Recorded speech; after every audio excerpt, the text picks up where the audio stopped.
우리가 흔히 신약 시대가 언젠가, 아니면 또는 뭐 신약 교회가 언젠가, 이렇게 이제 교회 다니는 사람들한테 물어보면 정말 대답이 천차만별인 것 같아요.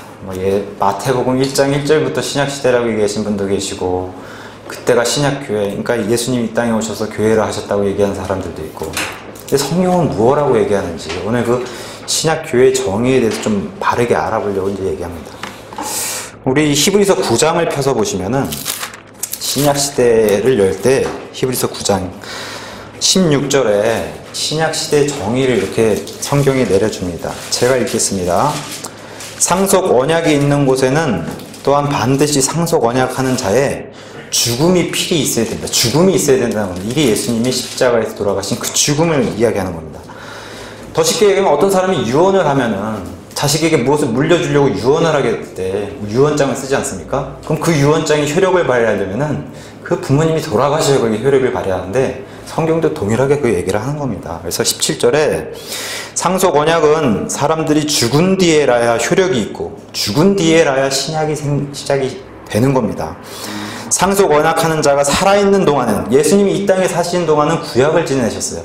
이렇게 살아있는 동안에는 아무 힘이 없다. 그래서 우리가 구약으로 얘기하는 것은 그건 옛 상속 언약이라고 얘기하고, 신약을 풀어서 새 상속 언약이라고 얘기하는 겁니다. 그래서 신약 시대는 예수님이 십자가 죽음 뒤에 신약 시대가 열린 것이고, 그 이후에 더 자세하게 얘기하면 오순절 강림 때 성령님이 들어오셔가지고 교회 시대가 시작됐다, 이제 이렇게 성경은 얘기하고 있습니다.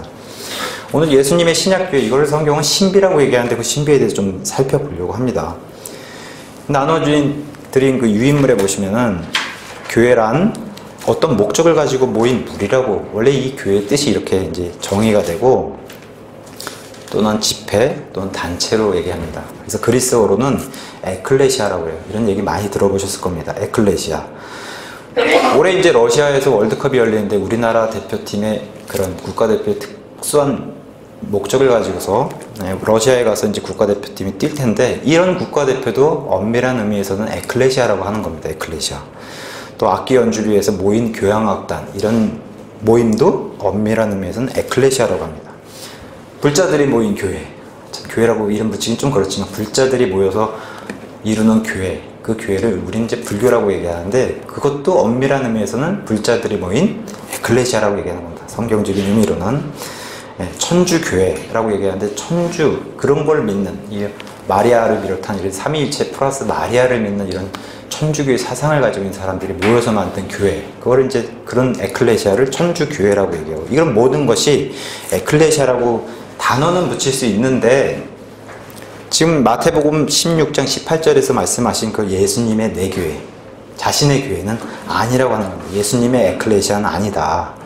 어쨌든 근데 에클레시아라는 뜻은 교회의 특별한 목적을 가지고 이루는 모임, 이것은 이제 에클레시아라고 합니다. 근데 지금 이제 우리가 사는 이 21세기 일반적으로 교회 간다, 뭐 교회 출석한다고 할 때는 일반적으로는 세상 사람들도 교회를 기독교로 인식하고 있는 그런 단어로 이제 정착이 돼 있습니다. 교회란 단어를 신약성경 가서 찾아보면은, 아니면 구약성경 가서 찾아보면은 최초로 등장하는 게 바로 이 마태복음 16장 18절에 처음 등장하는 겁니다. 구약에는 교회란 단어가 등장하지 않습니다. 구약에는. 성경에는 교회라는 단어가 단수로 77번, 복수로 교회들이란 단어로 이제 37번 이렇게 등장하게 됩니다. 신약 성경 중에 특히 이제 복음서 중에 유일하게 등장하는 복음서가 마태복음. 그 중에 16장 18절하고 18장 17절에 2번 등장합니다. 베드로가 고백한 거는 3복음서에 다 나옵니다. 마태, 마가, 누가. 근데 그 중에 예수님이 대답해 주셔서 이렇게 내 교회를 세우겠다라고 한 것은 유일하게 마태복음이 유일합니다. 그래서 그걸 오전에 한번 살펴봤던 거고, 갑자기 베드로의 고백에서 예수님이 뭘 밝히시냐면 앞으로 자신이 여실 신약 교회에 대해서 설명을 해주신 겁니다. 그래서 요한복음 4장 22절의 말씀에 따라 구원은 유대인으로부터 온다라고 예수님이 수가성 여인에게 말씀해 주셨고, 교회 시작도 역시 우리가 사도행전 살펴보면 알 수 있듯이 유대인으로부터 시작했어요. 그 시작이 바로 베드로. 그래서 교회의 정의를 성경에 가서 찾아보면 로마서 8장 28절이 정확하게 얘기해 줍니다. 로마서 8장 28절 한번 같이 하세요. 로마서 8장 28절부터 30절. 제가 읽어보겠습니다. 로마서 8장 28절. 우리가 알거니와 하나님을 사랑하는 자들 곧 그분의 목적에 따라, 목적이 있어야지 이게 예수님의 내 교회가 모이는 겁니다. 목적에 따라 부르심을 받은 자들에게는 모든 것이 합력하여 선을 이루느니라. 유명한 구절인데 29절과 30절까지 봐야 됩니다.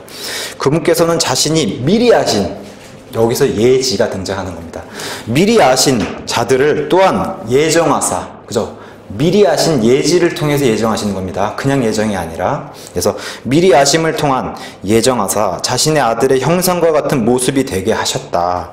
그러면서 이것은 그분이 많은 형제들 가운데서 처음 난 자가 되게 하려 하심이니라. 뿐만 아니라 그분께서는 자신이 예정하신 그들을 또한 부르시고 자신이 부르신 그들을 또한 의롭다 하시고 자신이 의롭다 하신 그들을 또한 영화롭게 하셨느니라 하면서 신약 교회 정의를 이 로마서 8장 28절에 30절이 정확하게 얘기해주고 있습니다.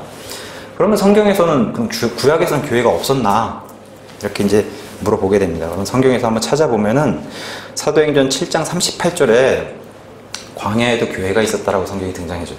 광야에도 교회가 있었다. 이 교회는 뭐냐면은 아까 제가 말씀드린 에클레시아라는 뜻으로 살펴봤을 때는 이집트로부터 목적을 가지고 따로 나와서 구분한 민족, 광야에 있는 이스라엘 민족을 성경은 광야에 교회가 있었다 이렇게 성경은 얘기해주고 있습니다. 자, 이 광야에 있는 이 교회는, 광야 교회는 100% 구원받은 사람들의 모임이라고 성경은 얘기하고 있어요. 이집트로부터 떨어져 나온 하나님이 불러내신. 자, 근데 이 교회란 단어를 아까도 살펴봤다고 얘기했는데 교회란 단어가 구약에는 등장하지 않아요. 구약 성경에는. 신약 성경에도 기록해 주셨어요. 신약 성경에만. 구약의 교회를 설명하면서도 그 정도로 구약과 신구약을 나눠 놓으셨어요. 교회란 단어를.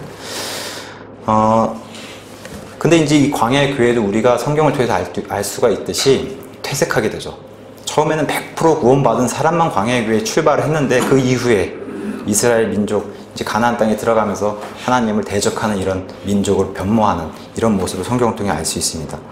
성경에서의 하나님의 교회, 이게 광야의 교회인 이 구약 교회든지 신약 교회든지 원래는 100% 구원받은 사람들의 모임이어야 돼요. 구약 이 교회는, 성경이 정의하고 있는 교회는.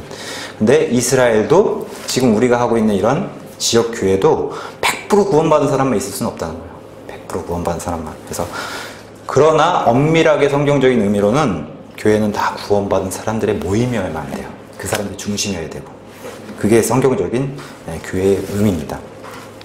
그러면 이 교회라는 단어는 엄밀하게는 성도라는 단어하고 밀접하게 관계가 있어요. 그래서 우리가 성경을 나눠서 보는 사람들이다 이렇게 이제 바이블 빌리버라고 이제 얘기하는데, 성도도 한번 구분해 보면은 성도란 단어를 성경에서 찾아봤을 때는 구약 성경에 등장을 하는데, 성도란 단어는 구약 성경의 신명기에 처음 등장해요. 성도란 단어가.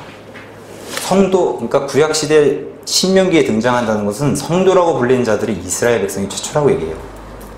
그 이전에는 성도라고 불렀냐? 안 불렀어요. 그 이전에 의인이라고 불렀어요. 성경에서. 아브라함도 의인이라고 불렀고 롯도 의인이라고 불렀고, 그 이후 시대에 이제 율법을 주시면서 이 구약의 성도라고 불리는 이런 것을 성경이 알려주고 있습니다. 그 이후에 신약 시대가 열리면서 신약 시대에는 은혜의 시대에 신약 성도라고 부릅니다. 구약 성도가 있었고 신약 성도가 있었고, 또 신약 시대가 끝나면 무슨 시대가 도래한다고 얘기합니까? 성경은 환란의 시대, 7년 동안의 환란의 시대가 등장하는데 그 환란에 등장하는 성도도 있다 이렇게 해서 성경은 환란의 성도라고도 또 얘기해주고 있고, 환란 성도가 끝나면, 환란기가 끝나면 또 무슨 일이, 하나님께서 이 땅에 이루고 싶은 그 일, 왕국을 이루는 그 일, 그래서 천년왕국이 등장하는데 천년왕국에도 천년왕국의 성도가 있다. 성경은 그렇게 알려주고 있습니다.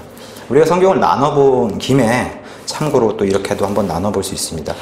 우리가 하나님을 세대주의적으로 본다, 또는 하나님의 통치 방식인 경륜적인 경륜주의로 한번 본다 했을 때 7개의 시대로 신학자들이 나눠놨습니다. 최초로는 무죄시대, 죄가 없었던 그런 에덴의 동산 같은 무죄시대, 그 다음에 죄를 짓고 난 이후에 양심이 작용하는 양심의 시대, 그 다음에 인간들이 세상을 지배하는 인간 통치의 시대, 그 다음에 아브라함 같은 사람들을 불러내셔서 약속을 해주신 이런 약속을 통한 약속의 시대, 그 다음에 우리가 이스라엘 통해서 잘 알다시피 율법을 주신 율법 시대, 그 다음에 지금의 신약 시대와 같은 은혜 시대, 그 다음에 앞으로 다가올 천년 왕국 시대, 이렇게 7개의 시대를 구분하는 그런 세대주의인 관점도 있고, 또 아담부터 노아까지 1000년, 노아부터 아브라함까지 1000년, 아브라함부터 다윗까지 1000년, 다윗부터 예수님까지 1000년, 예수님부터 지금까지 2000년 됐습니다. 그래서 총 성경은 지금까지 6000년 됐다 그렇게 얘기를 하고 있고, 이 6000년 이후에 천년왕국에 1000년을 더해서 대략적으로 하나님이 7000년 동안 이 세상을 움직이는 게 아닌가 이렇게 이제 내다보는 신학적인 견해도 있습니다. 우리가 봤을 때 인간의 관점으로는 7000년이지만 베드로가 말한 대로 하나님의 관점에서는 7일밖에 안 된다고 성경은 얘기해주고 있습니다. 하나님의 편에서는 7일밖에 안 되는 그런 시간이다. 참고로 교회 방향성에 따른 구분도 이렇게 지을 수 있는데, 그것은 우리가 이제 여기다가 진주소망 침례교회라고 하는 지역교회를 하고 있습니다. 하나님의 말씀을 믿고 어떻게든지 근본적인 교회를 하고자 모여 사람들이 만든, 그래서 우리는 근본주의 교회라고 얘기합니다. 근본주의를 지향하는 교회. 여기서 조금 더 올라가게 되면은 보수주의 성향의 교회가 나옵니다. 근본주의에 비해서 조금만 올라가면, 그 다음에 보수주의에서 좀 더 올라가면은 복음주의 교회가 나와요. 복음주의. 복음을 가장 높게 치는. 그 다음에 좀 더 올라가면은 자유주의라는 그런 교회의 방향성이 나오고, 거기서 올라가면 이제 보편적인 교회다. 이렇게 해서 지금 우리가 추구하는 이 근본주의 교회와 저기 보편주의 교회는 천주교를 가리켜요. 그래서 이거는 극과 극이라는 거예요. 성경적으로도.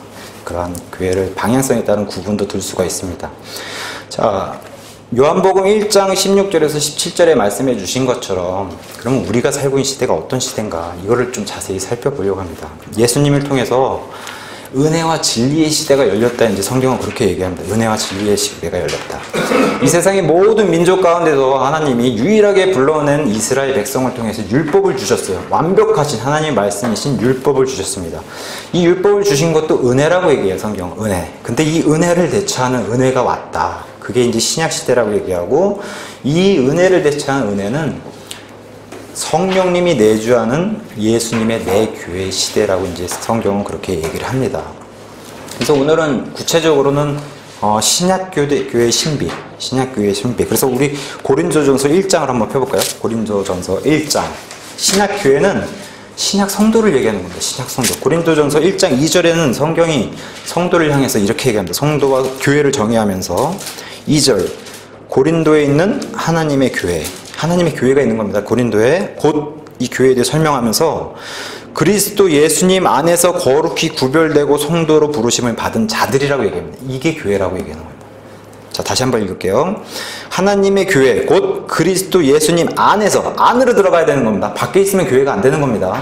안으로 들어갔다는 것은 구원받은 사람들만 얘기하는 겁니다. 그래서 그리스도 예수님 안에서 거룩히 구별되고, 하나님 편에서 거룩히 구별되고 성도로 부르심을 받은 자들, 이런 자들이 교회다.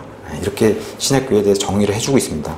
이 교회의 시작은 예수님의 부활 승천 이후에 예루살렘, 그 이스라엘의 명절 중에 하나인 오순절 날 사람들이 예루살렘에 모였을 때 그 마가의 다락방에 모인 120명을 시작으로 해서 성령 강림이 이루어지고, 이 이후에는 구원받으면 성령님께서 영원히 내주하는 그런 시대가 열렸다. 성경은 그렇게 얘기를 하고 있습니다.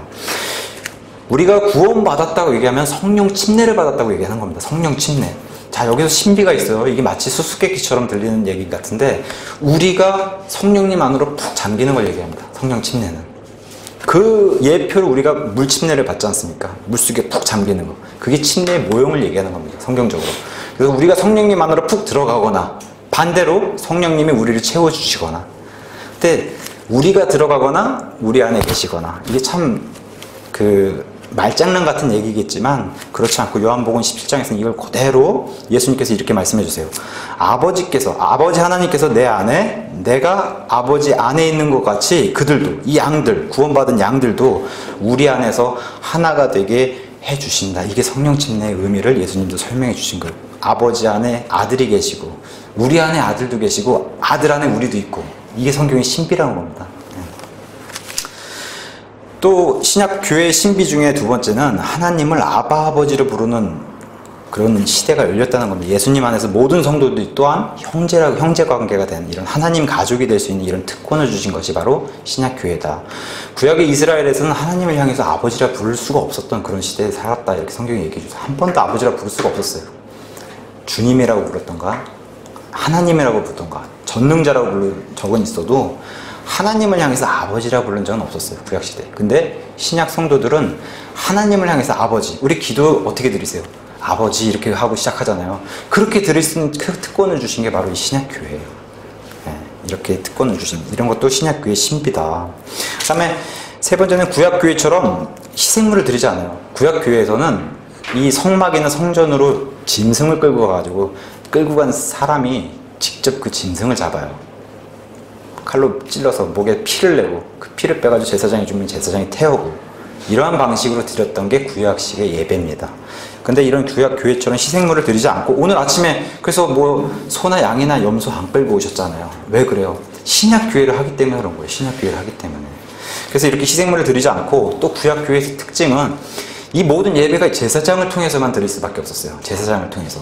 항상 통로가 제사장을 통해서 있어야만 했는데, 지금은 이런 통로로 제사장을 통해서 드리지 않고 영적 희생물을 직접 드리는 그런 시대가 열렸다. 그래서 우리가 흔히 오해하는 말로 만인 제사장이라고 부르는데, 만인 제사장은 성경적으로 틀린 용어예요. 우리가 얘기하는 것은 전성도 제사장. 제사장은 구원받은 성도만 가능한 거예요. 만인은 그 말 속에 모든 사람이 다 들어가니까 모든 사람은 될 수가 없는 거예요. 구원받은 성도만 제사장이 될 수 있는 전성도 제사장, 이런 시대가 열린 게 신약시대다. 그리고 요한일서 2장 20절에서는 이 모든 신약 성도가 기름 부음 받은 자다, 이렇게 설명해줘요. 구약에는 특별한 사람만 기름 부음을 받았는데 신약에서는 구원받은 모든 자가 기름 부음을 받았다, 이렇게 성경은 설명해주고 있습니다. 자, 네 번째는 우리 자신이 건물, 지금 여기 진주에 있는 소망침례교회도 이 건물 안에 들어와 있잖아요. 자, 이런 건물이 아니라 우리가, 사람이 살아있는 하나님의 성전이 되는 그런 시대다. 성경은 그렇게 얘기하고 있어요. 살아있는 하나님의 성전이 되는 데. 그래서 예수님의 몸을 가리켜서 성전이라고 얘기하는데, 그래서 예수님조차도 성전을 허물면 3일 만에 다시 짓겠다. 그게 예수님의 부활을 설명했던 거예요. 자신의 몸을 가리켜서. 죽고 나서 부활하는데 이게 성전이다. 신약시대에 열린. 그래서 그 성전의 몸을 이루고 있는 우리가 살아있는 하나님의 이 성전 건축물의 돌들이라고 성경은 설명해주고 있습니다. 돌들이다. 그래서 고린도 전후서에서 너희가 하나님의 성전인 것을 너희가 알지 못하냐, 사도 바울이 얘기하고 있고, 베드로전서는 너희는 살아있는 하나님의 돌이다. 우리 건축하는 데 가서 보면 돌을 이렇게 쌓지 않습니까? 시멘트를 바르고 돌을 쌓고, 그런 존재라는 거예요, 우리가. 자, 그래서 에베소서 2장 가서 보시면 참 멋있는 말이 나와요. 2장과 4장에서. 그게 무슨 말이냐면은, 하나님의 건물인데 이 건물은 딱 고정되어 있는 건물이 아니라 자라기도 한다는 거예요. 우리 각자의 그 돌들이 자라기도 한다. 그래서 에베소서 4장에서는 그 자라는 분량에 대해서 장성한 분량이라는 표현도 씁니다, 사도 바울이. 그래서 이 돌들은 살아있고, 건물 자체가 살아있고, 그런 유기체적인 존재다, 이 신약교회가. 이렇게 성경은 얘기하고 있습니다. 영어로는 빌딩으로 써있어요, 빌딩. 우리가 이런 건물을 빌딩이라고도 하지만, 성경은 살아있는 하나님이 성전도 빌딩이라고 얘기하면서 이 빌딩은 움직이고, 자라기도 하고, 말씀에 꼴을 묶고 자라기도 한다는 거, 이 빌딩은. 그러한 존재다, 우리가. 그다음에 다섯 번째는, 이 하나님에 계신 성전의 결합체를 성경은 예수님의 몸이 된 교회라고 얘기합니다. 예수님의 몸이 된 교회. 그래서 우리 구성이 예수님이 머리가 되시고 우리가 실제로 예수님의 몸으로 구성되는 존재다. 그것을 성경은 교회라고 단어를 정의해버렸어요. 교회. 예수님의 몸이 된 교회. 또 다른 말로는 이 교회가 우리 예수님 안에서 우리가 지체가 된다. 영어로는 멤버로 돼 있어요. 멤버. 우리가 어디 가면 회원권 끊잖아요. 멤버. 그 단체의 회원이 되려고. 우리가 예수님 안에서 하나님의 멤버가 됐다는 겁니다. 하나님의 멤버. 자, 여섯 번째는 이 살아있는 성전과 예수님의 몸된 교회는, 그래서 우리가 우주적인 교회라고 얘기해요. 우리가 한 번도 못 본 사람도 저 지구편 반대편에 있는 구원받은 사람이면은 우리의 형제 자매가 되고 하나님 편에서 자녀가 되고, 그 사람들도 우리와 동일하게 하나님의 성전을 이루는 건축물이다, 이렇게 성경은 설명하고 있습니다. 이런 교회를 우주적인 교회라고 얘기해요. 근데 이 우주적인 교회를 성경은 더 풀어서 신랑된 예수님의 신부라고 표현합니다. 신랑된 예수님의 신부. 그래서 사도 바울은 고린도후서 12장 2절에 이렇게 얘기해요. 신랑이신 예수님께 이미 정혼시킨 순결한 한 처녀다. 이 정혼시킨 의미가 굉장히 중요합니다. 우리나라 표현으로는 좀 약하긴 하지만 약혼의 개념으로 이해하시면 좀 이해하기는 쉬울 텐데 약혼의 개념보다도 훨씬 강한 겁니다. 정혼한 자는 이미 부부 상태라고 성경은 얘기하기 때문에 그 예로 예수님이 장차 임신할 마리아에게 이거를 보여주셨어요. 마리아가 요셉하고 정혼한 상태였는데 마리아가 임신하니까 요셉이 버리려고 그랬거든요. 그러니까 성령님이 가브리엘을 통해서 버리지 말아라. 예수님이 태어나실 것이다 이렇게 얘기해 줬던 게 그런 일인데 정혼한 상태는 부부 사이라는 겁니다. 결혼식을 안 올린 상태이긴 하지만 장차 결혼식을 앞둔 그런 사이. 하지만 사이는 부부 사이. 근데 우리 지금 교회가 예수님과 정혼 상태로 지금 돼 있고 구원받은 자들은 이 시대에 태어난 구원받은 자들 성경적인 의미로는 다시 태어난 자, 옛날 성경 표현으로는 거듭 남자를 얘기합니다. 거듭 남자. 그래서 이런 사람들이 예수님의 신부가 되는데 이 사람들이 끌려 올라갈 때가 있다라고 성경은 얘기합니다. 신부인 상태로 우리 육체는 죽어서 잠든 사람도 있고 지금 살아서 우리처럼 이렇게 생활하는 사람도 있는데 예수님이 오시면은 잠든 사람이든 생활한 사람이든 예수님 안으로 끌려 올라가는 그런 휴거의 시대가 있다라고 성경은 얘기합니다. 여기선 신부는 다 올라가는 겁니다. 하나님의 예수님의 성전인 그런 결합체들은 다 올라가는 겁니다. 이날. 그래서 성경이 중요한 게 이 신부를 순결한 한 처녀라고 얘기해요. 한 처녀. 우리 슬기로운 다섯 처녀 이런 마태복음서에 등장한 그 처녀들은 신부가 아닙니다. 이걸 잘 이해하셔야 돼요. 그 처녀들은 신부가 아니에요. 이게 우리가 정혼한 상태고 예수님의 신부라고 얘기하니까 우리도 처녀들이 아니겠냐 복수니까 아닙니다. 교회는 한 처녀라고 얘기합니다. 사람이 아무리 많아도 한 처녀. 자, 이스라엘의 유대인들은 처녀들이라고 얘기해요. 나중에 어린 양의 혼인잔치가 열릴 때 이 처녀들은 신부의 들러리가 될 사람들이다 이렇게 얘기한단 말이에요. 물론 다 구원받아서 왕국에 들어갈 사람들이에요. 그 사람들도. 근데 슬기로운 다섯 처녀들이라고 얘기한 건 엄밀하게 정확한 의미라면 예수님의 신부는 아니다. 이걸 명확하게 이해하셔야 됩니다. 자, 그 다음에 이제 일곱 번째, 땅에서 7년 동안 극심한 환란이 있을 때 하늘에서는 7년 동안 예수님과 이 신부가 만나는 어린 양의 혼인잔치가 열린다고 계시록 19장에 얘기해주고 있어요. 하늘에 열리는 이 혼인잔치는 이스라엘의 결혼 풍습을 통해서도 우리가 알 수 있어요. 그래서 이스라엘은 결혼을 하게 되면 7일 동안 지냅니다. 7일 동안. 그래서 6일 동안 신랑과 신부가 방에 들어가서 나오질 않아요. 마지막 7일 때 세상 사람들에게 모습을 공개하고 결혼한 걸 발표를 하죠. 이게 이스라엘의 결혼 풍습인데 그걸 그대로 하나님께서 이 하늘에서 7년 동안 결혼식을 마치고 이 세상에 공표하러 지상 재림하는 것을 성경이 계시록 19장에 잘 나타내주고 있어요. 여덟 번째는 하나님의 본성에 참여할 수 있는 그런 특권을 주시는 게 바로 이 신약 교회에다가 주셨다.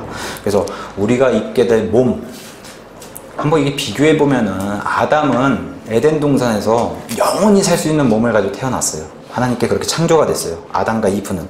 그래서 자식들을 낳고 살 수 있는 그런 몸을 가지고 창조된 사람이 아담과 이브예요. 근데 신약교회 신부는 이걸 뛰어넘는다는 거예요. 이걸 뛰어넘고 이런 몸이 아니라 영화로운 몸, 예수님의 그 부활한 몸을 우리에게 주시겠다 약속했어요.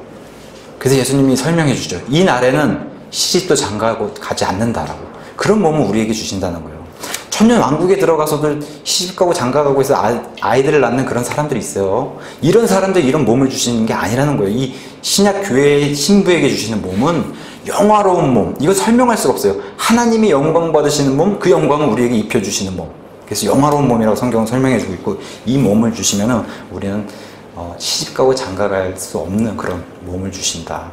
그래서 지금은 육체가 이 영과 혼을 둘러싸고 있는 이런 육체가 우리가 한계를 가지고 있는 육신을 입고 있는데 나중에 이 영화로운 몸을 입으면은 이 변화된 육체를 영이 감싸는 몸이라고 얘기해요. 그래서 예수님이 벽을 통과하시고 사람들 무리 가운데서 확 순식간에 사라지시는 그런 몸을 우리에게 허락하신다. 네, 그렇게 이제 성경은 얘기하고 있습니다. 자, 그 다음에 아홉 번째는 부활과 휴거의 날이 반드시 있다는 겁니다. 이 신부를 데려가실 부활과 휴거의 날. 그래서 성경 여러 군데에서 부활과 휴거의 날을 성경이 얘기해주고 있습니다. 그 다음에 열 번째는 이 신약교회의 신비를 하나님께서는 창세기서부터 잘 설명해 주셨어요. 그것을 아담과 이브로 표현하면서 원래 이브는 아담에게서 나온 존재예요. 원래 하나였던 존재인데 거기서 따로 떼서 둘이 된 겁니다. 근데 이 아담과 이브가 뭐라고 얘기하세요? 결혼을 하게 되면은 다시 하나가 된다는 거예요. 원래 하나 있던 존재가 둘이 됐다가 하나가 되는, 이거를 설명하시면서 예수님이 신랑 대신 예수님과 교회가 이런 관계라는 거예요. 원래는 하나였는데 이게 잠시 떨어졌다가 둘이 됐다가 다시 구원받아서 신부가 된 이 교회가 다시 하나가 되는, 이게 아담과 이브의 신비인데 이게 교회의 신비라고 성경은 얘기해주고 있습니다. 하나님의 놀라운 섭리가 참 여기서 우리가 살펴볼 수 있고, 이런 거를 이 인간 역사에서 끌고 오신 분이 바로 전능자, 그래서 전능자 역사를 우리가 살펴볼 수 있고, 마지막 11번째는 교회를 사용하셔서, 이 신약 교회를 사용하셔서, 그러니까 교회란 단어를 쓰면은 이건 신약 시대 신약 교회를 얘기하는 겁니다. 구약 교회는 사실 하나님이 딱 한 구절만 얘기하시고 광야에 그 교회만 얘기하시고 그 뒤로는 일체 그 얘기를 안 하세요. 성경에 등장하는 교회가 등장하면은 이건 신약 교회를 얘기하는 겁니다. 그래서 이 교회를 사용하셔가지고 하늘의 처소들에 있는 천상의 존재들, 지금 하나님 존재 앞에서 천사들도 있고 권능과 정사들 같은 천상의 존재들도 있단 말이에요. 그래서 이 천상의 존재들에게 하나님의 갖가지 지혜를 알게 하신다고 에베소서 3장 9절에서 10절에 우리에게 얘기해주고 있어요. 잠깐 한번 비교해보면은 이 건물 성전과 살아있는 하나님의 성전인 교회를 좀 비교해보면 좋을 것 같아요. 성전은 공통적인 것은 하나님께서 계신 곳이라고 성경은 얘기합니다. 그래서 구약의 성전에서는 하나님이 실제로 모습을 드러내서 그 솔로몬의 성전에서 등장하셨고 모세의 성막에서 등장하셨어요. 하나님의 집이라는 표현도 씁니다. 성전은. 자, 광야에 이스라엘의 모세의 성막, 이건 텐트라고 이제 영어로 얘기할 수도 있는데 텐트라고. 자, 이 성막에서 출발해가지고 솔로몬의 1차 성전이 등장해요. 이건 건물 성전입니다. 그 다음에 솔로몬의 1차 성전은 바빌론 왕국에서 멸망이 되고 완전히 무너지게 되면서 그 다음에 포로로 잡혀갔다가 다시 귀환하게 되면서 수룹바벨 통해서 2차 성전이 지어지게 됩니다. 이것도 건물 성전입니다. 그래서 이 2차 성전이 너무 보잘것없이 지어져가지고 이 1차 성전을 눈으로 봤던 그 어르신들이 나중에 복귀하고 나서 이 보잘것없는 성전을 보고, 왜냐하면 솔로몬 성전은 이 세상에서 가장 아름다운 건축물이었다 이렇게 얘기해요. 솔로몬 때는 이스라엘이 너무나 번영을 누렸기 때문에 그 주변에 있는 모든 나라, 멀리 있는 나라까지도 조공을 바치러 이스라엘에 오는, 이런 이스라엘을 온 세상에서 가장 높이 들어올렸던 그런 때가 바로 솔로몬 때인데, 이때 지어진 이 성전이 세상에서 가장 아름다운 건축물이었다. 아예 그냥 금으로 도배해버린 그런 건축물이었는데, 이 2차로 스룹바벨이 와서 지은 성전을 보니까 너무나 보잘것이 없어서 그 나이가 들은 포로로 잡혀갔다 다시 귀환한 이 어르신들이 이 성전을 보고 울었다, 이제 성경에 그렇게 기록을 해주고 있습니다. 이것을 이스라엘의 이제 유대인들에게 호감을 살려고 이 헤롯이란 왕이 굉장히 뛰어난 건축가인데 이 성전을 리모델링 해줍니다. 그래서 굉장히 멋진 건물을 또 바꿔놔요. 그러니까 예수님 당시에도 제자들이 성전이 너무 멋있지 않습니까? 하고서 올리브산에서 성전을 바라보면서 예수님께 자랑됐던 그런 장면도 복음서에 기록해주고 있어요. 이 성전도 무너집니다. AD 70년에 로마에 의해서 무너지는데, 이 성전이 다시 재건된 때가 성경에 있다라고 얘기해요. 이 건물 성전 얘기하는 겁니다. 계속 이 건물 성전, 이 무너진 기간에 등장하는 게 이 살아있는 성전입니다. 그걸 우린 교회 시대라고 얘기하고, 무너진 시대. 자, 무너진 이 건물 성전이 다시 등장한 때가 바로 7년 환란에 3차 성전이 등장하게 됩니다. 그래서 지금 이스라엘에 가서 보시면은 이 성전에 대한 준비를 이미 다 끝마쳤다, 뉴스가 그걸 얘기해주고 있고, 세세한 것까지 성경적으로 다 준비해놓고 지금 이스라엘 성전 신호만 떨어지면 이제 이 성전을 지을 준비를 하고 있다, 이제 그렇게 역사는 얘기해주고 있습니다. 그 다음에 이제 이 7년 환란 때 등장하는 이 성전이 연장이 돼가지고 천년 왕국 때 연장이 될지, 아니면 이 성전에서 다시 변화를 줘서 천년 왕국의 성전으로 다시 변화를 줄지는 성경이 자세하게 얘기는 안 하지만, 어쨌든 천년 왕국 때도 이 땅에 예루살렘에 성전이 있다라고 성경은 얘기해주고 있습니다. 이 성전들은, 지금 말씀드린 성전들은 땅의 건물이에요. 땅의 건물. 이 땅이 실제로 우리가 눈으로 볼 수 있는 건물이다, 이렇게 얘기하고 있고, 이 성전들은 다 이스라엘하고만 관계가 있어요. 이스라엘. 그리고 이 성전들은 다른 데 지어질 수 없어요. 어디에만 지을 수 있어요? 예루살렘에만 지을 수 있어요. 특별히 예루살렘의 모리아산에 아브라함이 이삭을 바쳤던 그 자리에만 지을 수 있는 게 이 성전입니다. 지금 많은 사람들이 교회를 가리켜서 예배당 건물을 가리켜가지고 성전이라고 얘기해요. 이건 다 틀린 표현입니다. 교리적으로도 아주 악한 교리입니다. 이거 그냥 강당이고 예배당이지, 여기를 갖다가 하나님의 성전, 뭐 여기 3층을 하나님의 성전이라든가, 이거는 어떻게 보면 하나님을 신성모독하는 겁니다. 성전은 예루살렘에만 있어야 됩니다. 이게 굉장히 성경적으로 중요한 의미를 가지고 있습니다. 이름만 바꿔서, 이게 참 어디서 왔냐면 카톨릭에서는 이것을 성당이라고 부릅니다. 성당. 거룩한 장소라는 겁니다. 다. 이거를 만들어낸 것이 가톨릭인데 그걸 이어받아서 지금까지 이 교회를 예배당, 이 건물을 성전이라 자꾸 얘기하는 겁니다. 이건 100% 틀린 겁니다. 로마 가톨릭이 예배당을 성전으로 만드는 교리를 1700년 넘게 해왔습니다. 지금까지 1700년 넘게. 자, 이걸 성전으로 만들어 버리니까 이 로마 가톨릭에서 무슨 교리를 뽑아냅니까? 우리가 이스라엘이라고 하는 교리를 뽑아내요. 이것도 무서운 교리입니다. 이 교리는 이스라엘 대체 신약이라고 하는 교리를 뽑아내요. 굉장히 무서운 교리예요. 그래서 복음서에 등장한 이 유대인들이 다 우리다. 우리가 영적 유대인이다. 영적 이스라엘이다. 실제로 한국 사람 중에 이렇게 믿는 사람도 굉장히 많아요. 그러니까 막 과천으로 누가 온다 그래도 막 그거 다 믿잖아요. 예수님은 정확하게 예루살렘에 있는 올리브산으로 내려오세요. 옛날 표현으로는 감람산. 왜? 글로 내려오신다고 약속을 하셨기 때문에. 반드시 예수님은 예루살렘으로 오셔야 돼요. 반드시 예루살렘에 오셔야 되고 예루살렘 성전에서 동쪽 문으로 오신다고 성경에 예언되어 있어요. 그러니까 지금 예수님 오시는 걸 막겠다고 사람들 눈에 보이게 동쪽 문을 아예 봉쇄해버렸어요. 지금 어떤 그런 단체들이. 참 웃기죠. 그런다고 못 오시는 게 아닌데 예수님이. 자, 이런 것도 우리가 살펴볼 수 있고, 참고로 이제 한번 예를 들면 저희 동네에 이제 그 성당 부지 해가지고 이렇게 간판을 붙여놨는데 새로운 성당이 들어온다고. 이름이 성모 승천성당이라고 돼 있어요. 참 이제는 해도 해도 너무 한 이름을 붙이는 것 같아요. 이 천주교인들이 8월 15일 날 매해 성모 마리아가 승천했다고 하는 이 날을 지키고 있는데, 이게 얼마나 큰 신성모독입니까? 마리아가 승천했다니. 마리아가 승천했으니까 재림도 할 판입니다. 그렇잖아요. 만들어내자면, 교리를 만들어내자면, 이 성경에 없는 것들을 너무 많이 만들어내니까. 천주교에서 만들어낸 교리도 얼마나 무서운 게 많아요. 그냥 뭐 물건들이, 이게 성전이라고 만들어버리니까 그 물건들이 다 거룩한 거라고 다 거기다가 더 씌워가지고 성당에 있는 뭘 만지면 복을 받고, 그렇잖아요. 물도 거룩하니까 그걸 뿌리면은 복을 받고, 뭐가 없어지고 깨끗해지고, 이걸 다 만들어낸 게, 그러니까 성자가 다 붙잖아요. 이 거룩하다는 성자. 성모, 뭐 성신, 성심, 그죠? 예. 성심병원 뭐 이런 거 많잖아요. 그런 것들을 만들어낸 게 천주교인데 이게 참 무서운 교리입니다. 예. 왜 그래요? 그걸 다 성전으로 바꿔버렸기 때문에 그렇게 만들어버린 거예요. 실제로 이 천주교 로마 카톨릭이 자기네들이 이제 가만히 보니까 이 로마에 있는 카톨릭이 본부였는데 자기네들이 이스라엘이라고 주장해야 되니까 어디를 탈환해야 되겠어요?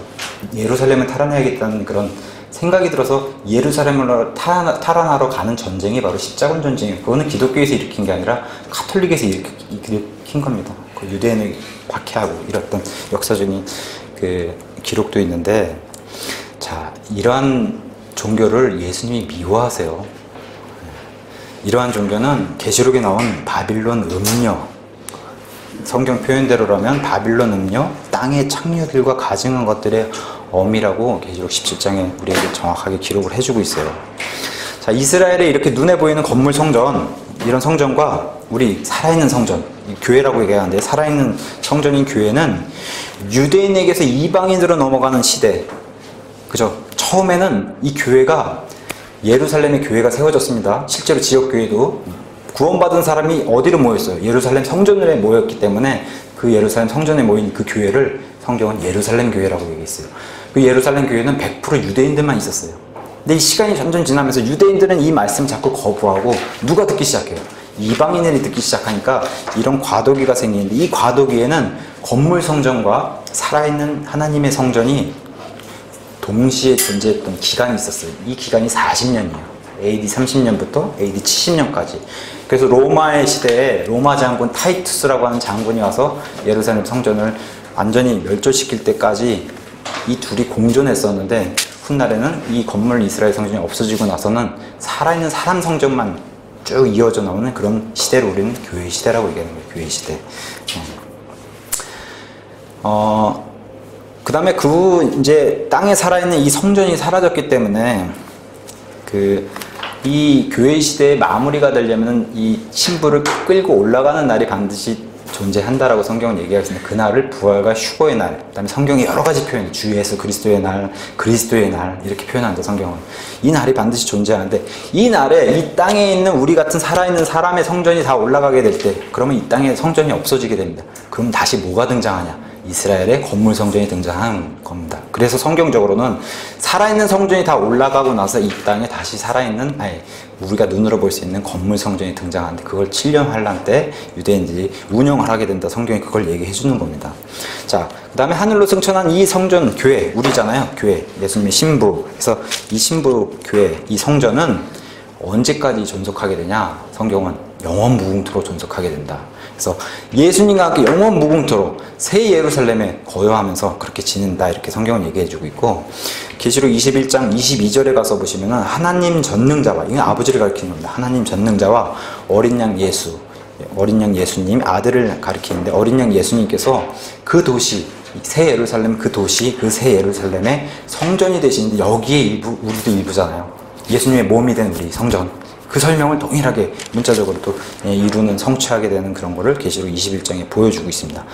아까 요한복음 17장에서 얘기했듯이 예수님 안에 내가 있고 내가 예수님, 내 안에 예수님이 계시고, 이 신비로 따지면은 이 문자 그대로 우리가 새 예루살렘에서 예수님의 그 성전이라고 하는, 거긴 성전이 없었다 그래요. 사도 요한이 보니까 영적 성전, 눈으로 볼 수 있는 그 성전이 없었는데, 그 예수님 자체가 성전이고, 그 성전의 구성원을 이루는 신부들이 있기 때문에 이게 성전이라고 성경은 얘기하고, 문자 그대로 이루어진다. 성경이 우리에게 이걸 알려주고 있습니다.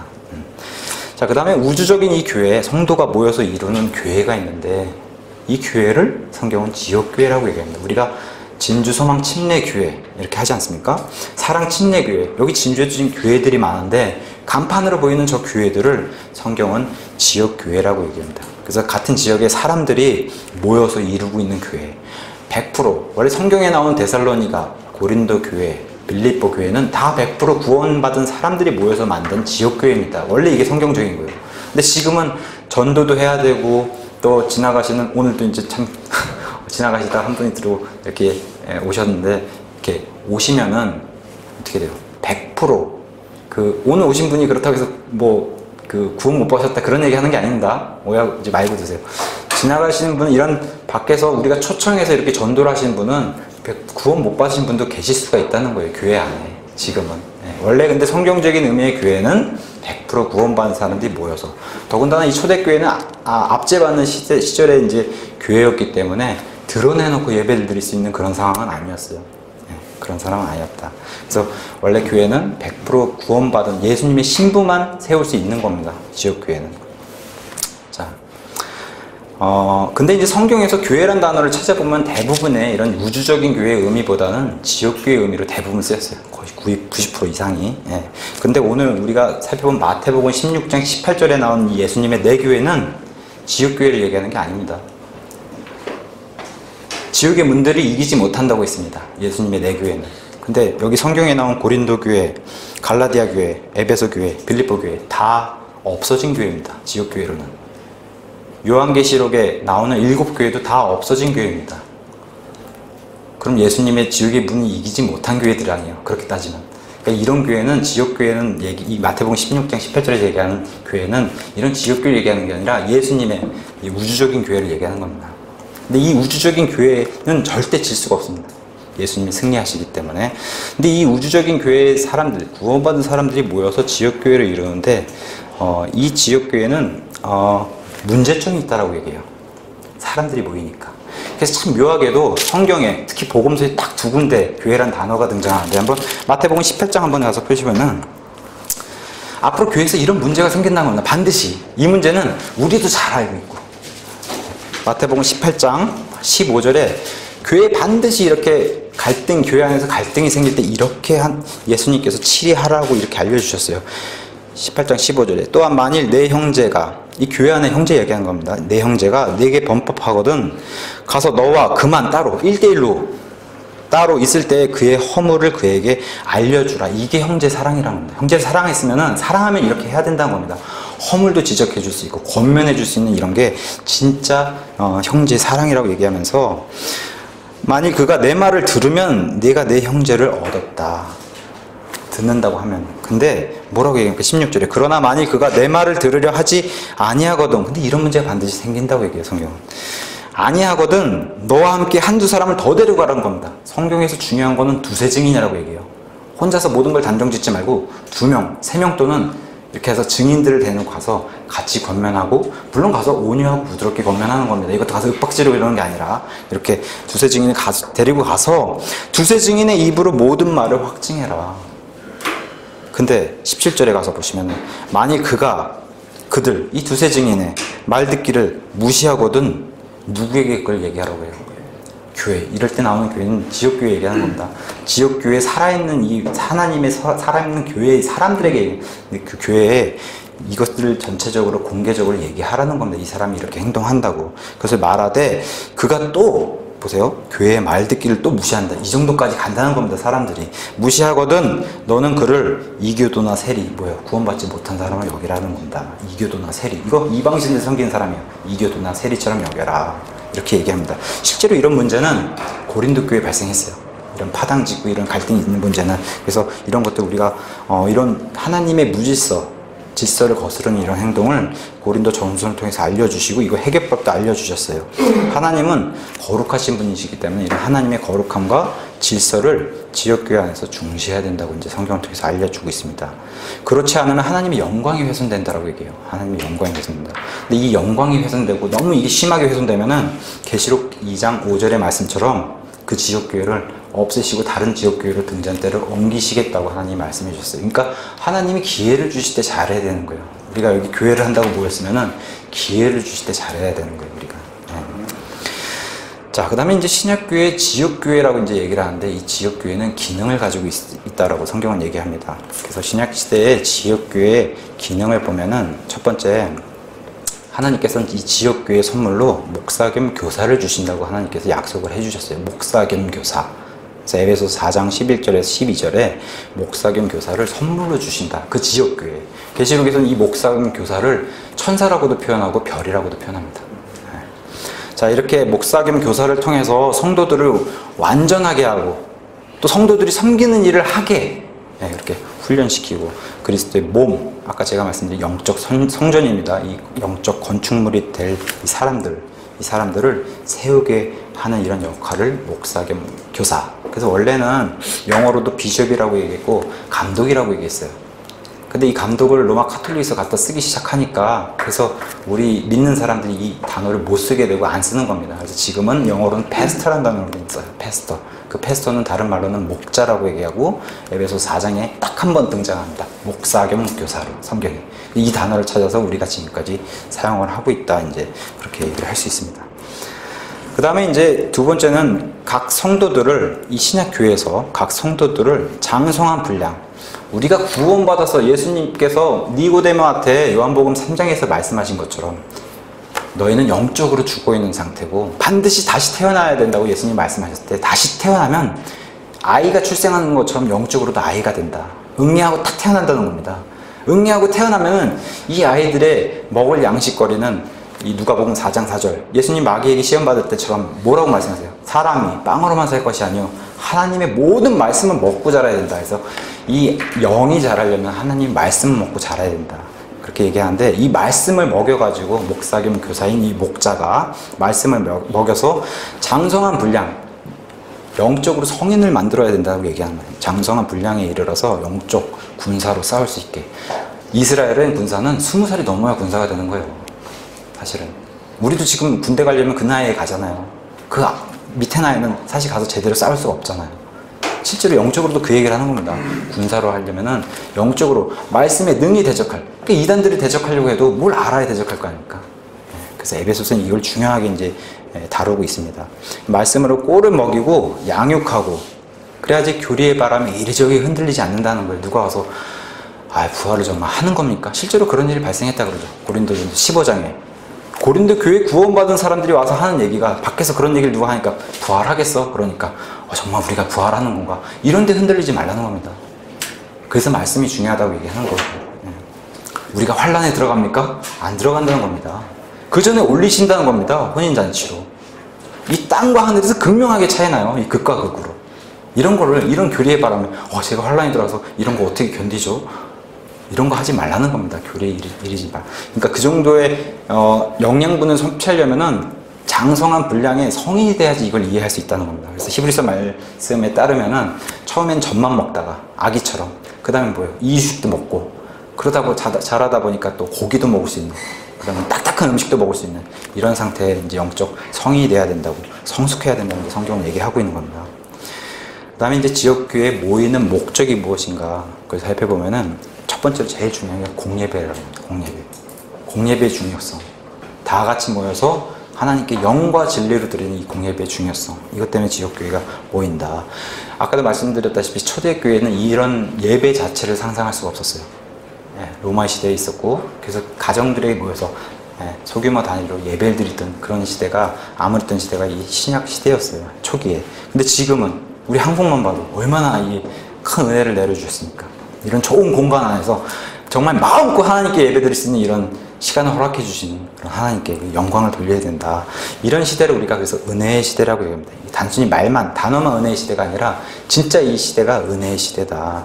이 은혜의 시대에 이런 큰, 정말 뭐 어디든 뭐 수십만 명도 모여서 예배를 드리잖아요. 이런 공예배를 드릴 수 있는 허락해 주신 그런 시대다. 그 다음에 이제 많은 성도들이 모여서 영과 진리로 분명히 드려야 된다고 성경은 얘기하고 있습니다. 요한복음 4장에서.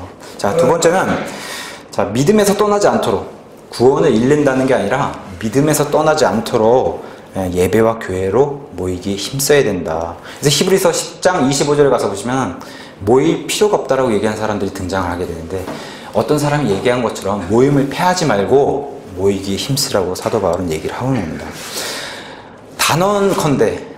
단언컨대 교제가 없이는 성도들끼리 다른 성도를 아는 것은 불가능하다. 교제가 없이는. 남녀의 연애를 생각해 보면 돼요. 남자 여자가 데이트한다고 1년에 한 번씩 만나면 남녀가 서로를 알 수 있습니까? 몰라요. 전혀 몰라요. 그건. 부딪히고 만나고 싸우기도 하고, 그죠? 좋은 것도 같이 나누기도 하고, 이런 교제를 통해서 서로를 깊게 알아가는 거고, 성경이 참 아는 것을 중요하다고 했어요. 아는 것을. 그래서 아담이 이브를 알고 아브라함이 사라를 알고, 이런 아는 거를 중요하게 여겼어요. 남편과 아내가 제일 잘할 수밖에 없어요. 그걸 성경은 아는 거라고 얘기했단 말이에요. 그래서 오늘 오전에도 살펴봤던 게 예수님을 바로 아는 게 중요하다는 거예요. 예수님을. 자, 이렇게 성도끼리 교제하고 이런 데에 힘쓸, 이런 걸로 지역교회가 목적이 된다, 이렇게 얘기하고 있습니다. 세 번째는 이제 바르게 준비시켜야 된다, 성도들을. 그래서 훈련시키고 완전하게. 자꾸 이제 성경에서 완전하다 그러니까 정말 우리가 이 땅에서 100% 완전해질 수 있나 보다 이렇게 오해하시는 분들인데, 그런 얘기 하는 게 아니라 성경에서 완전하다고 하는 것은 충분하다는 얘기입니다. 하나님 보시기에. 하나님이 보시기에 완전하다는 표현을 한 거는 충분하다. 그래서 하나님께서 최초로 완전하다라고 부른 사람이 있었어요. 그 사람이 노아는 완전한 사람이다 이렇게 불렀던데, 그렇다고 노아가 완전해요? 완전한 사람이라고 불렀는데 그 다음에 뭐예요? 술 먹고 바로 실수를 하잖아요. 그렇게 얘기하는 게 아닙니다. 완전하다는 건 하나님 보시기에 충분하다고 얘기하는 겁니다. 자, 그래서 이렇게 완전하게 만들어서 주님의 일을 감당하기에 모이는 곳, 이게 이제 지역교회의 목적이라고 할 수 있습니다. 그래서 반드시 훈련과 교육이 중심이 되어야 되고, 그 다음에 이제 성도들의 교제가 원활하게 해야 된다. 이 순서가 참 중요하다고 얘기합니다. 어떤 교회는 교제 위주로 돌아가는 교회도 있어요. 그러면 교회가 망합니다. 항상 그 교회는 교육과 훈련이 중심이 되고, 그 다음에 성도들의 교제가 이루어져야 된다. 자, 그 다음에 이제 교회는 목사와 집사가 필요하다, 이제 성경이 그걸 지지해주고 있어요. 그래서 이제 보통은 한 10가정에 1명 정도로 집사를 이렇게 두는 그런 시스템을 우리가 도입해서 쓰는데, 보통 이 정도가 적절한 것 같고, 이 목사와 집사에 대해서는 디모데전서 3장과 디도서 1장과 베드로전서 5장이 잘 얘기해주고 있습니다. 마지막으로 이제 지역교회 요건에 대해서, 기본적인 요건에 대해서 이제 살펴보면은, 교회는 구원받은 자들의 모임이 중심이 되어야 돼요. 그래서 교회 누가 방문하거나 교제하기 원하면은 그 사람의 간증도 들어보고, 믿음 상태가 어떤지, 믿음 생활을 어떻게 하고 있는지, 이걸 반드시 들어봐야 된다는 거예요. 그래서 교회 안에 구원받은 자들의 모임이 중심이 될 수가 있어요. 이렇게 만들어야 된다고 얘기하고, 교회가 불신자들의 중심이 되면 그 교회는 망한다고 얘기해요. 불신자들. 이건 있을 수가 없는 거죠. 사실은 교회가 불신자들이 중심이 된다고 하는 것은. 그 다음에 이제 두 번째는 복음을 전달할 수 있는 훈련 또는 전도. 그런 게 이제 각 성도들이 다 돼야 된다고 얘기합니다. 우리가 흔히 전도한다 그러면은, 우리가 그렇게 지금까지 교육을 받았어요. 교회를 끌고 오는 게 전도인 줄 알았어요. 근데 성경은 그런 식의 전도를 얘기하지 않아요. 성경의 전도는 하나님의 말씀을 갖다 전달해 주는 걸 전도라고 얘기해요. 그 다음은 하나님이 일하시는 거예요. 그 사람을 구원시키든 구원시키지 않든 그 사람의 자유의지랑 결탁을 해서 하나님이 이루시는 거고, 우리의 임무는 뭐라고 얘기해요? 하나님 말씀과 복음을 가서 전달해 주는 역할을 하는 그런 임무를 우리가 맡았다, 이렇게 성경은 얘기합니다. 그래서 이러한 것들을 훈련하는 것이 바로 지역교회입니다. 그 다음에 이제 뭐 여건 모두가 다 하나님의 말씀을 잘 전달할 수 없어요. 그래서 차선책으로 택하는 게 뭐예요? 그 다음에 택하는, 그래서 복음 초청을 하는 겁니다. 교회로. 교회 오면은 말씀을 선포하는 사람이 있고 말씀의 교리나 이런 것들을 알려줄 사람이 있기 때문에, 그래서 부족한, 자기가 못할 것 같으면 교회로, 그래서 그 다음에 차선책을 데려와서 복음을 선포하는 겁니다. 왜 그래요? 불신자도 구원받을 수 있도록 이렇게 하나님이 은혜를 베풀어 주셨기 때문에. 중요한 거 있습니다. 교회는 복음 선포가 먼저가 아니라 말씀 선포가 먼저라고 사도 바울이 목회자 디모데에게 디모데후서 4장 2절에 얘기해 줬어요. 잘 들으셔야 돼요. 복음 선포가 먼저가 아니라 말씀 선포를 해야 되는 거예요. 왜 그래요? 교회가 모이는 목적이 복음 선포라고 목적이 아니라 먼저 이 구원받은 사람이 성장하게 만드는 게 원래 그게 첫 번째 목적이에요. 교회가. 그 다음에 하는 게 이제 이 불신자들 향해서 복음을 선포하는 거고, 이 순서를 정확하게 이해하셔야 돼요. 원래 교회의 목적은 구원받은 사람 아기들이 자라게 하는 게 목적인 거예요, 교회는. 근데 지금은 이제 잘못 오해하고 있죠. 교회는 불쌍한 사람들 도와야 되고. 이거는 아주 순서는 아주 저 뒤로 밀린 순서예요. 첫 번째는 말씀으로 양육하고 자라게 하기 위해서. 이게 첫 번째 목적이고, 그 다음에 불신자들에게 복음 선포. 이렇게 이제 교회 이제 목적의 순서가 이제 정해져 있다는 거. 그 다음에 이제 교회는 기본적으로 구원이 최종이 아닙니다. 구원이 최종이 아니라 계속해서 지금까지 얘기했듯이 성도를 세우는 거. 영어로는 스탠드. 자꾸 주저앉는다는 거예요. 우리는 이 세상에 살면 주저앉으면 세워주고, 세우면서 어떻게 성장하게끔. 이게 교회의 목적이다. 그래서 골로새서 1장과 에베소 4장이 이걸 잘 나타내주고 있습니다. 최종적으로는 교회는 구원만 선포하고 이러면 안 된다는 거예요. 사도행전 20장에 가서 보시면 마지막으로 사도 바울이 작별 인사를 에베소의 교회 장로들, 여기 장로들은 장로교회 그런 장로 얘기하는 게 아닙니다. 장로들은, 이 당시 장로들은 모두 다 목회자를 얘기해요. 그래서 목회자들을, 에베소의 목회자들을 불러서 마지막 작별 인사를 하면서 뭐라고 얘기합니까? 우리 한번 가서 찾아볼까요? 사도행전 20장, 중요한 거니까. 사도행전 20장. 사도 바울이 마지막으로 에베소의 교회에 장로들, 목회자들을 불러서 20장 23절부터 보면 좋겠네요. 23절, 20장 23절. 오직 성령님께서 모든 도시에서 증언하사 결박과 고난이 나를. 그래서 실제로 이 일이 사도 바울에게 이루어졌고, 로마로 가는 이 길이. 그 다음에 24절에 이 일들 중 어떤 것도 결코 나를 움직이지 못하며 또한 내가 나의 생명도 내게 귀한 것으로 여기지 아니하노니. 사도 바울이 구원받고 나서 예수님께 반응한 모습이 바로 이런 거예요.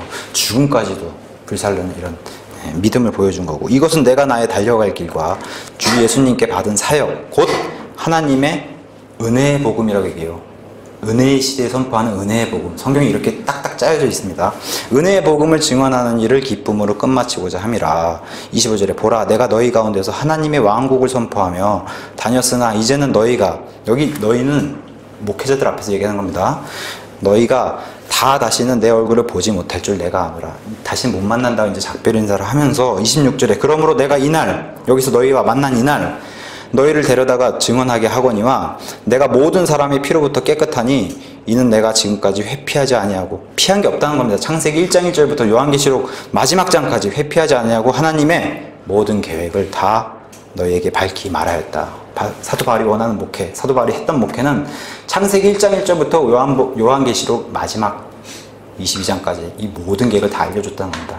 구원만 한 게 아니고, 교회 목적은 구원이 아니라고 얘기했습니다. 최종적으로 하나님 말씀 먹여서 키우는, 세워주는 게 최종이라고 얘기했습니다. 그래서 하나님의 총체적인 진리라고 얘기해요. 토탈 트루스라고 얘기합니다. 그래서 이 모든 것을 가르치고 배워야 하는 게 바로 지역교회다. 구원을 받았으면 성화에 대해서도 알아야 됩니다. 끈질기게 세상과 보이지 않는 이런 영적 존재들과의 사투를 벌이면서 싸워가는, 자기 죽는 그날까지 싸워가는 성화의 단계가 있다라고 얘기하고, 또 여기에만 머무르면 안 되고 하나님께서 알려주시는 가정관, 아담과 이브를 맨 먼저 창조하셨어요. 교회보다도. 지금 신약 교회가 출발한 게 지금 마태복음 끝부터 사도행전이잖아요. 그 이후로 이전에 뭘 허락하세요? 가정을 허락하셨어요. 그 정도로 가정이 중요한 겁니다. 가정이 올바라야 교회도 믿음 생활도 잘 되는 거예요. 그래서 가정을 허락하셨다는 거예요. 그래서 이런 올바른 가정관, 하나님의 시선에서 바라보는 가정관도 가지고 있어야 되고, 하나님의 시선에서 바라보는 사회관도 가지고 있어야 되고, 하나님의 시선에서 바라보는 국가관도 가지고 있어야 됩니다. 근데 이게 우리 조금만 나가서 한번 보세요. 세상 가서 보시면 모든 게 다 이게 망가져 있는 게 세상이라고 얘기해요. 망가져 있는 게. 누가 올바로. 근데 믿는 사람들도 이게 망가져 있을 수 있어요. 그러니까 믿는 사람들이 올바로 이런 것을 가지고 있어야 되고, 이런 거를 가르쳐야 되는 게 사실 교회다. 지역교회의 임무다. 이렇게 얘기하는 겁니다. 그래서 보통 이제 지역교회 임무에서는 설교로서는 성화의 설교를 한 70% 해야 되고, 구원의 설교를 한 30% 해야 된다. 여기 구원받은 사람들 앉혀놓고 맨날 구원받으라 하면 그게 안 된다는 거예요. 힘들다는 겁니다. 듣는 사람도. 근데 그렇다고 해서 여기 성화 설교만 하면 그것도 안 된다는 겁니다. 근데 참 묘하게도 마틴 로이드 존스 목사님이 이렇게 간증하세요. 성령님이 나를 움직이시는 것을 나는 간증을 한다. 체험을 한다. 뭐냐면은, 아니 성화 설교를 했는데 어떤 사람이 구원받기도 하고, 구원 설교를 했는데 어떤 사람이 성화로 잘하기도 하고, 이런 하나님의 놀라운 역사를 자기가 발견할 수 있었다. 이렇게 얘기합니다. 오늘 뭐 다 아시는 내용이지만 간단하게 좀 교회에 대해서 이렇게 좀 살펴봤어요. 특히 교회는 신약교회를 성경은 대부분 가리키고, 이런 걸 통해서 우리가 이런 걸 지키고, 우리가 지금 신약교회 한다고 모여서 이렇게 애를 쓰고 있지 않습니까? 신약교회. 구약식의 그런 교회가 아닌, 제사장 체계가 아닌 신약교회. 하나님께 영과 진리로 예배를 드리고, 바른 말씀으로, 바른 교리로 이런 걸 드리고 예배 드리고자 하는 이런 신약교회를 지금 하고 있는데, 앞으로도 이런 것의 기본에 대해서, 이런 것에서 흔들리지 말고, 그래서 신약교회를 바로 세워가서 이제 우리 젊은 사람들, 아이들에게 올바른 것들을, 하나님의 모든 계획을 잘 전달할 수 있는 그런 진주소망 침례 교회가 되기를 바랍니다. 기도하고 마칠게요.